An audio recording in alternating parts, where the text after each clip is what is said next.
तेलंगाना में बिगड़ती हुई अमन अमान की सूरत हाल पर तशवीश जाहिर करते हुए साबिक़ वज़ीर व रुकन असम्बली टी हरीश राव ने कहा कि कांग्रेस हुकूमत के दौर में अब पुलिस भी गैर महफूज हो गई है। उन्होंने निज़ामाबाद कांस्टेबल के कत्ल की सख्त मजम्मत करते हुए कहा कि वज़ीर आला जो वज़ीर दाखिला भी है अमन अमान बरकरार रखने में नाकाम रहे। हरीश राव ने दिवाली के मौके पर चार मीनार के करीब भाग्य लक्ष्मी मंदिर में पूजा के बाद मीडिया से बात करते हुए कहा, हैदराबाद हमेशा मजहबी हम आहंगी की अलामत रहा है। उन्होंने हुकूमत से मुतालबा किया कि मकतूल कांस्टेबल के ख़ानदान को इमदाद दी जाए और एक रुकन को मुलाजिमत दी जाए। उन्होंने वज़ीर कोंडा सुरेखा के ख़ानदान से मुताल्लिक़ इल्ज़ामात और बढ़ते गन कल्चर पर भी हुकूमत को निशाना बनाया।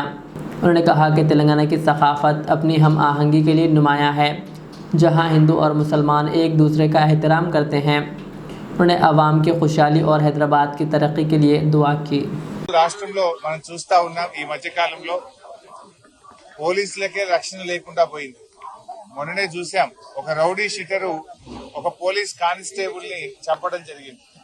ఇది చాలా దురదృష్టకరమైన సంఘటన. అంటే హోంమంత్రిగా ముఖ్యమంత్రి ఉన్నాడు, ముఖ్యమంత్రి హోంమంత్రి ముఖ్యమంత్రి, కానీ ఇలా ప్రజల్ని రక్షించాల్సినటువంటి పోలీసులకే రక్షణ లేకుండా పోయింది రాష్ట్రంలో. అంటే ప్రభుత్వం పూర్తిగా శాంతి భద్రతల్ని నెలకొల్పడంలో, ప్రజలకు రక్షణ కల్పించడంలో ఈ ప్రభుత్వం పూర్తిగా విఫలమైపోయింది. ఇవాళ నిజంగా ఒక కానిస్టేబుల్ మరణించడం అనేది చాలా చాలా బాధాకరం.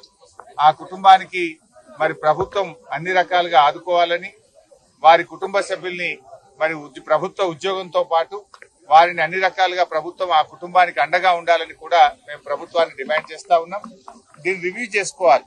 నిజానికి నైతిక విలువలుంటే, బాధ్యతలుంటే ఆ రోజుల్లో హోంమంత్రులు రాజీనామా చేసేవాళ్ళు. కానీ ఈ ముఖ్యమంత్రికి అట్లాంటి ఏమి లేవు. ఇవాళ ఈ రాష్ట్రంలో శాంతి భద్రతలు తగ్గిపోయి గుండాల రాజ్యం వస్తా ఉంది ఎక్కడ చూసినా కూడా. ఇలా ఇది అంతా కూడా కంట్రోల్ చేయాల్సినటువంటి అవసరం ఉంది. మరి పోలీసులు ఇలా ప్రజల ప్రాణ మాన రక్షణను కల్పించేటువంటి పోలీసులకు ఇలా రక్షణ లేని పరిస్థితులు ఈ రాష్ట్రంలో ఏర్పడడం అనేది చాలా దురదృష్టకరం. మరి అమ్మవారిని కూడా మేము ప్రార్థిస్తాం, రాష్ట్రంలో మరి ఇంకా శాంతి భద్రతలు నెలకొల్పాలి, రాష్ట్రంలో ఇంకా మంచి అభివృద్ధిలో ముందుకు సాగాలి అని చెప్పి అమ్మవారిని కూడా ప్రార్థిస్తా ఉన్నాం.